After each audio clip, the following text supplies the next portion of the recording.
Bonjour, je suis Laurence Kern, enseignant-chercheur à l'Université de Paris-Nanterre et je vais vous parler de l'activité physique et des troubles des conduites alimentaires. Dans cette première partie, je vais vous parler des définitions et des généralités en lien avec l'activité physique. Donc, nous allons d'abord définir ce qu'est l'activité physique. Donc, l'activité physique, c'est tout mouvement, contraction volontaire, produit par les muscles squelettiques qui vont être responsables d'une augmentation de la dépense énergétique. En d'autres termes, on fait de l'activité physique dès que nous sommes en mouvement. Et cela dans différents contextes, que ce soit dans le contexte professionnel, dans un contexte beaucoup plus récréatif ou de loisirs, comme lorsqu'on va se faire des promenades par exemple, des balades, ou l'on joue avec nos enfants. Dans les tâches de la vie quotidienne, donc ici lorsqu'on s'occupe d'un jardin, mais aussi les tâches ménagères, lorsque l'on fait des déplacements qui sont actifs, donc vélo, marche par exemple, et lorsqu'on fait du sport. Alors le sport est différent de l'activité physique dans le sens où il est sous l'égide d'une fédération avec des règles, où on va faire des compétitions dans le but d'être premier, de battre un record, etc. L'activité physique, en fait, peut être comprise sur un continuum au niveau de l'intensité qui va de l'inactivité physique, lorsqu'on ne fait pas du tout d'activité physique, à une activité physique qui va être intense, une intensité très vigoureuse, voire extrême.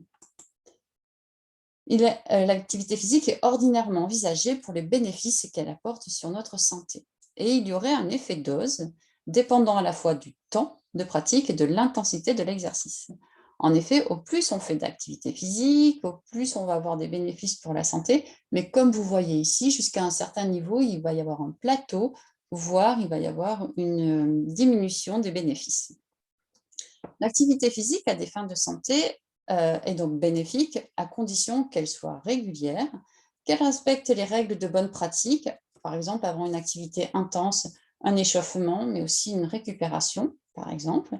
Et il faut surtout qu'elle soit adaptée à nos ressources, à notre personne, à nos caractéristiques, mais aussi au contexte dans lequel on se trouve. On ne va pas faire de l'activité physique de la même façon s'il fait trop chaud ou trop froid, et on ne va pas du tout faire d'activité physique en cas de pollution, par exemple. Lorsqu'on respecte ces règles de bonne pratique, on parlera alors d'activité physique harmonieuse. Elle amènera vraiment des bénéfices pour la santé. L'Organisation mondiale pour la santé recommande de 150 à 300 minutes d'activité physique, par exemple, pour des personnes adultes, avec au moins 2 séquences par semaine de renforcement musculaire. Donc, on est bien d'accord que lorsqu'on voit ces recommandations, c'est pour un public en bonne santé. C'est en population générale, sans contre-indication médicale particulière et sans caractéristiques ou besoins particuliers. Mais il faut faire attention, justement.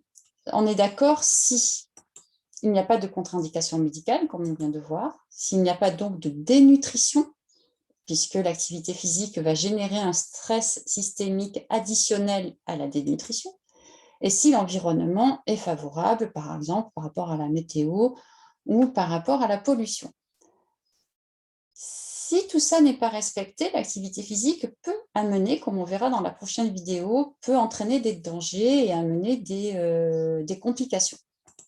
Donc, il va falloir relativiser ce que nous dit l'Organisation mondiale de la santé en fonction du contexte, en fonction de notre état somatique, mais aussi psychologique, en fonction de notre vécu. Donc, la prudence est de rigueur quand on fait une activité physique. Et tout le monde a l'impression d'être spécialiste de l'activité physique, c'est totalement faux. Il faut s'entourer de spécialistes afin de rendre cette activité physique adaptée à nos besoins et ainsi qu'elle respecte notre intégrité tant physique que psychologique.